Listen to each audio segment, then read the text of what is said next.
Hey everybody, today I'm going to cover the basics of creating a tile map in Godot. Something very basic just to get you familiar with setting up a brand new tile map for something like a prototype and nothing too advanced. There's 4 basic steps to working with a tile map in Godot. We need to create and configure a TileMap node, assign and configure a tile set to that tile map, assign and configure at least one atlas resource to the tile set, and then actually painting the tile map with our tiles. So the first step, create or source a tile map image, sometimes called an atlas. So if you don't have one, I've provided one in the description below. Go ahead and take your tile map and then place it within your project. I have mine in this assets folder under tile maps. You'll see it here as tilemap base.png. And one thing we want to do before we start is go up to our project settings.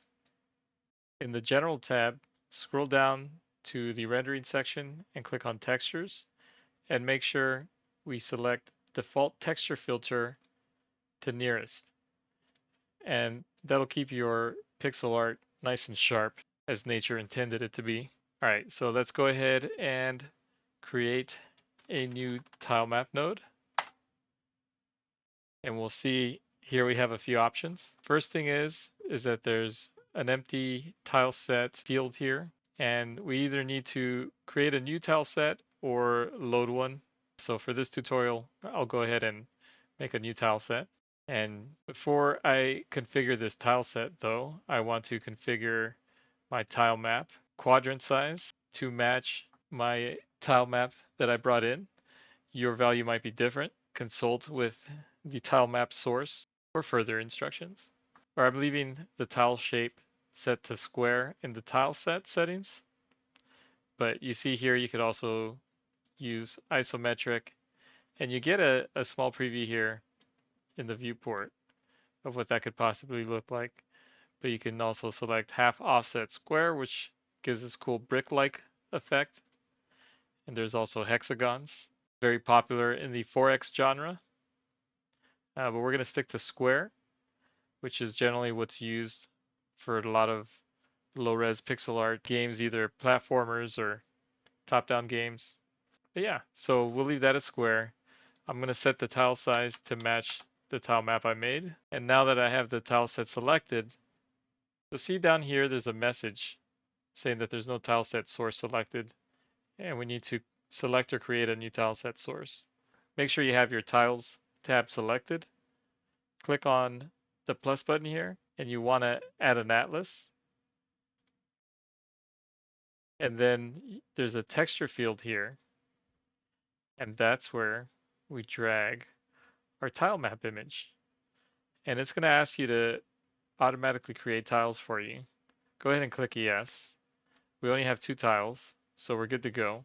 And you'll see by doing these things in order, by setting our tile size up here, when I imported this image, it automatically set the correct texture region size. And you'll see here, your tiles that get created will have like this white outline. And you can navigate this little viewport by using your mouse wheel to zoom in and out. You can middle mouse to click and drag and pan your texture atlas around. Ours is pretty small. It's just 2 squares, 2 8x8 squares.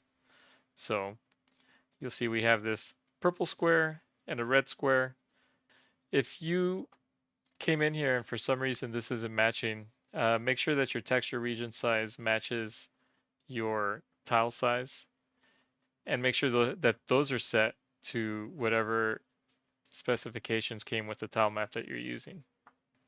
The last step we want to do now is go over to tile map, and by default, when you create a tile map, a layer is created, and by default it's called layer 0. We can rename that, but for now we'll just leave that alone. And now I'll want to click on one of these tiles. You can tell by the blue outline that it's selected. And then click on this paint tool, and you should be able to see a preview on the grid of that tile that you selected. And if you click on the grid, it'll leave your tile there in place. And there we go, a little face.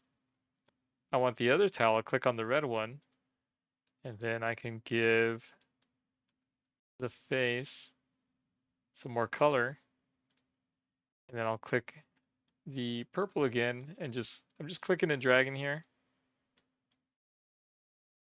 And there I've made a little face. And later I'll run you through adding collision to these and introduce you to layers and tile sets and all the other fun stuff available with tile maps.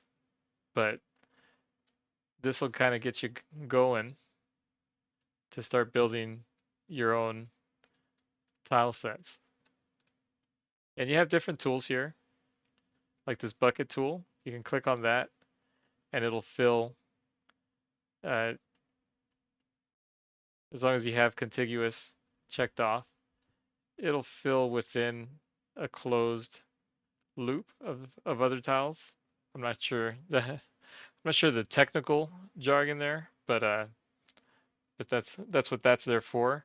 You could also use the rectangle tool to draw out a rectangle. There's also a line tool. So you'll see here, now I have what looks like a floor in a big spacious, maybe side scroller. This could be a level in a top-down game, or even a platformer. These could be platforms, right? Maybe this is a top-down game, and I want to make an entrance down here to the room, and maybe there's another room over here. And then I'll grab my bucket, fill that in. Now I've got 2 rooms. There you have it, a basic tile map. Like I said, more videos covering the tile map collision, tile sets, layers, and more coming soon. Drop a like and subscribe to the channel if you'd like to see more game development content. Drop a comment below with other topics you'd like to see covered as well. And thanks for checking out the video. See you next time.